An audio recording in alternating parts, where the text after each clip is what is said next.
Great, well, good morning, everyone. Thank you so much for being here. Excited to update you on the progress on our effort on homelessness over the last week and the status of our emergency declaration. As you may know, we announced last week at this time our plan to bring 1,000 Denverites indoors, get them access to housing and shelter, and to also work on decommissioning those encampments where people are currently living, and then to keep those neighborhoods free from future encampments. And so we're working on both a two-step process to make sure we're primarily helping people get access to housing.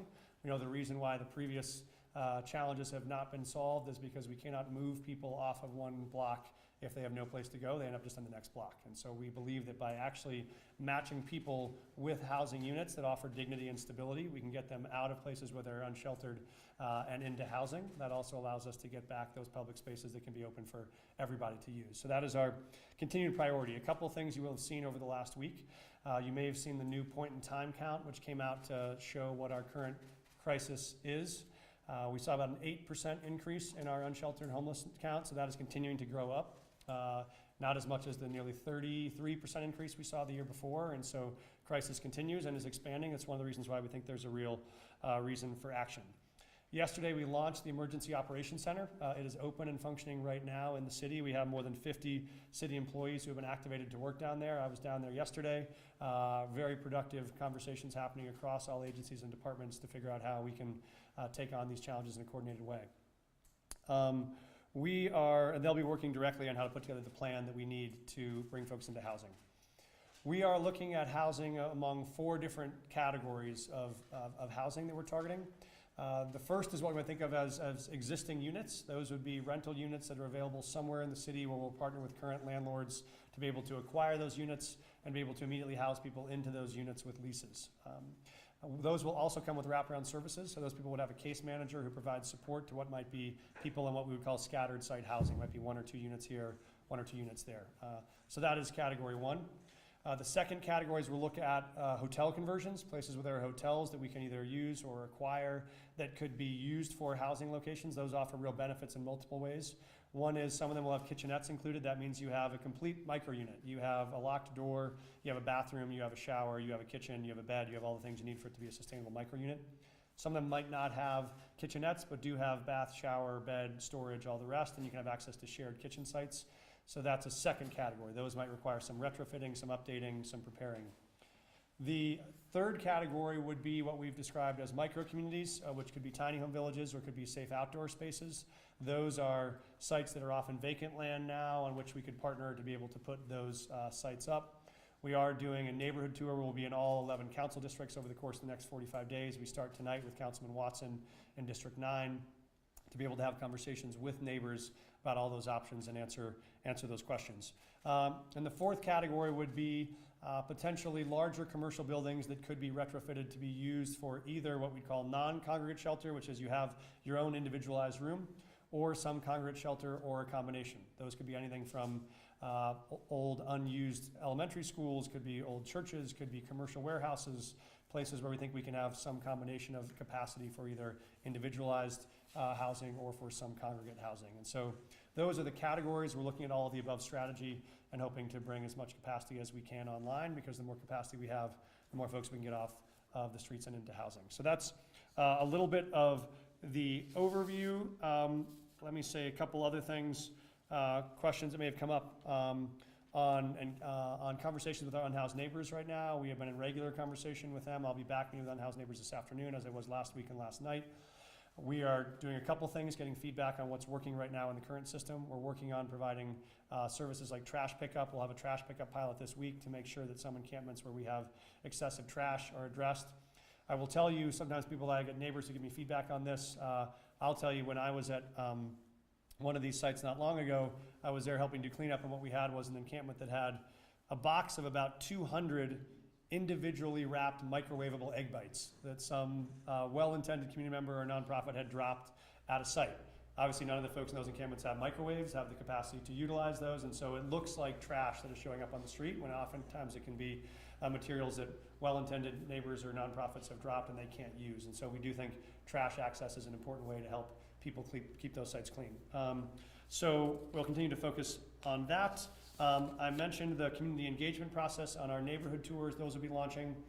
We've also convened a set of community leaders across various stakeholder groups who are helping support these efforts across the city. That includes a broad network of providers. Those are nonprofit organizations that help do anything from shelter work to permanent supportive housing to nonprofit support to community outreach. We're meeting with them. We've been meeting with construction and labor and utility leaders on how would we help prepare these sites, what sort of labor is needed, how do we get the human power we need to get them ready and prepared. We've been meeting with faith leaders across the city to see how they can engage their congregations in wanting to be a part of this long-term solution. We've been meeting directly with the Unhoused community, as I mentioned, regularly to get conversations with them. And then also with people in both land and permitting and site acquisition to help us identify locations and get those sites prepared. So those are, I think, a little bit about what we know the top priorities are. The last one I'll mention is funding. People ask about how will this be funded.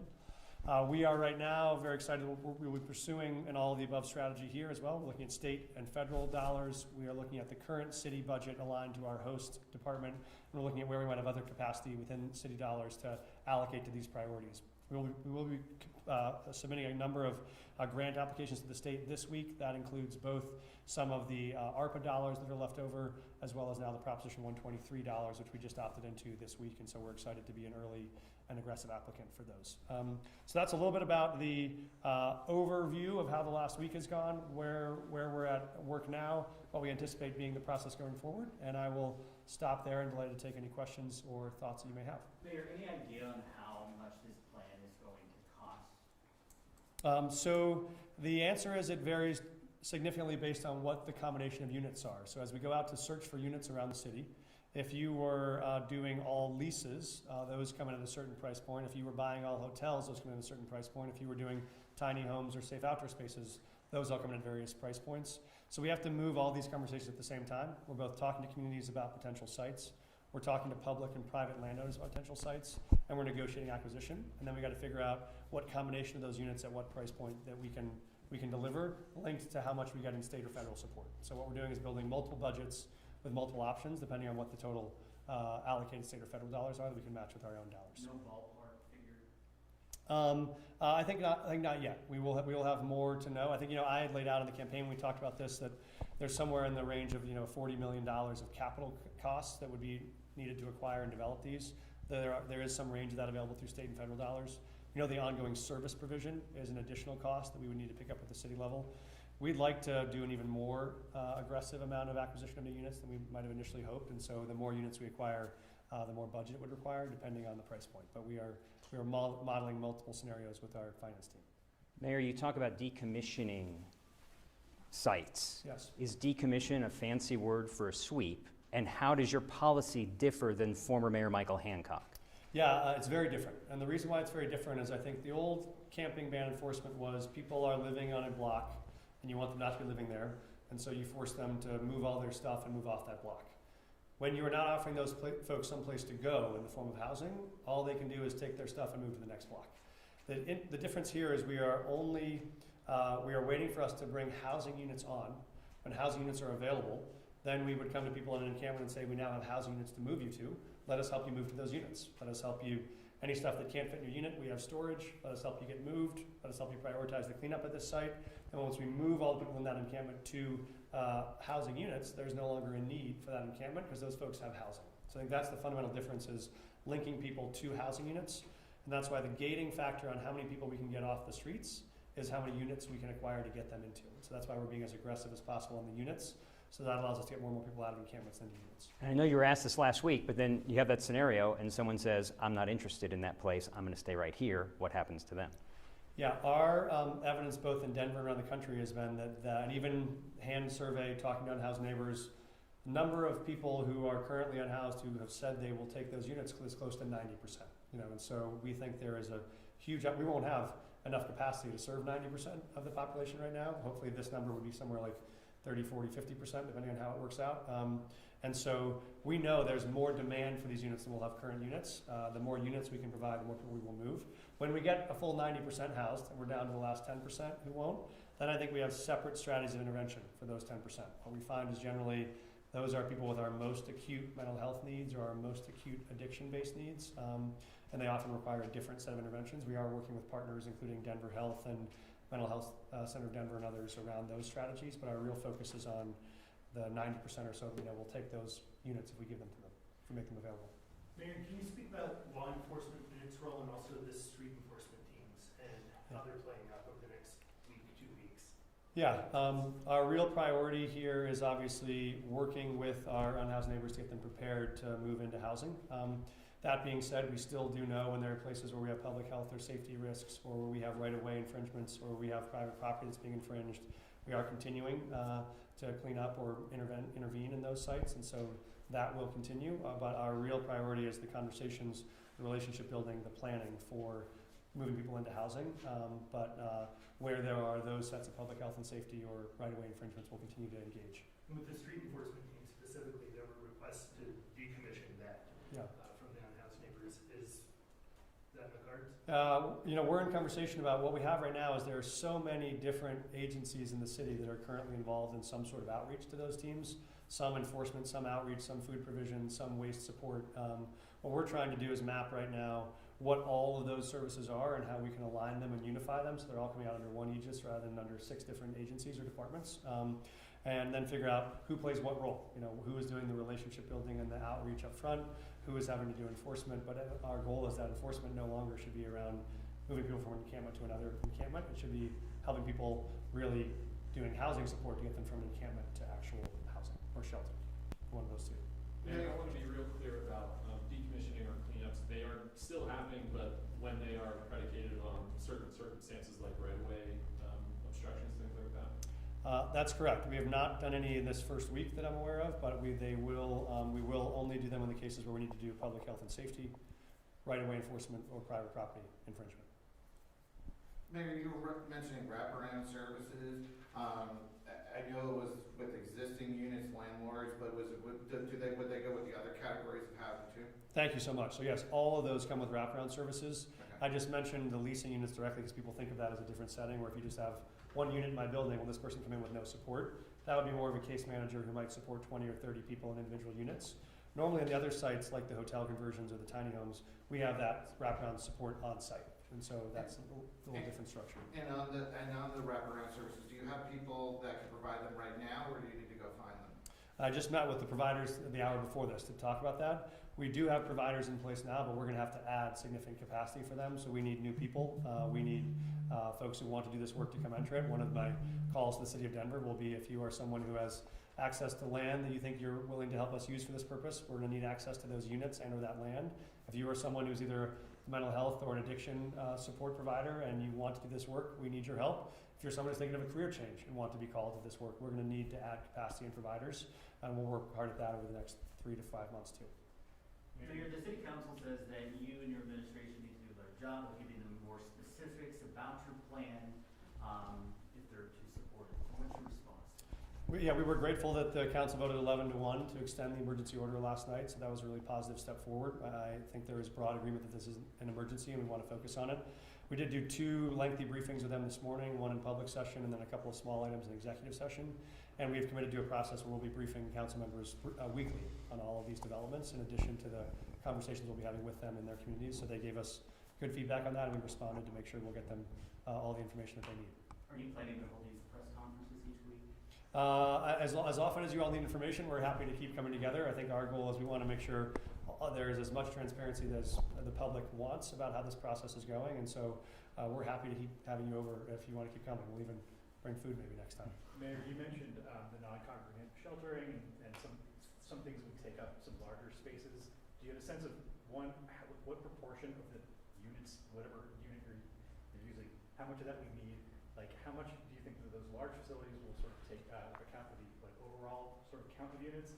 Who's going to run them? And my understanding from the migrant sheltering effort was that basically liability issues make it hard to bring in a third-party operator in some of those places. Do you have any sense of if that's going to stop you for this, and if that stem of issues will change at all? So that is our, I would say that is our lowest priority strategy. Our goal is that is the structure we're using when and if we are overwhelmed at other sites. Our real focus is on individual private units for people that offer, you think about what you want if you want to get yourself back on your feet, is you want a locked key with an address that you can put on a job application. That means we want you in a leased unit. We want you in a hotel with a number. We want you in a tiny home that has an address, and you can be able to get and receive mail, and you can be able to lock your stuff when you're at work. You can get access to support services. So that is our target, is as many of those units as a priority, and including as many hotel units as we can that have kitchenettes rather than those without. So we want to move people up the ladder of housing stability every time. So our focus will be on as many of those units that provide the most structure as possible, and then those that would be larger, potentially non-congregate or congregate, would be overflow capacity, but not our top priority. Run by a nonprofit or something? The city can't own and operate these, so they are usually run by nonprofit providers, and so we'd be looking at providers who could help run it and administer them. Do you have a number of how many total units you would want to have represented across all these options? So our goal is still 1,000 units over the course of the next, before the end of the year, so about 5 months. So that's our target, and we're just trying to get as many of those into the top tiers of access as we can, as many leased units as we can get, we'll do that. That would be our top priority, as many hotel conversions or units with kitchenettes included, that'd be our second priority. Those without individualized kitchens but with locked doors and access would be our third, and then we go down from there, but that's our priority, is to start at the most structured housing and then move down to versions of housing to shelter to congregate shelter. The mayor has time for one more question. Mayor, when it Yes. comes to the declaration extension, will you need more of those in order for this process to play out? And if so, how many more?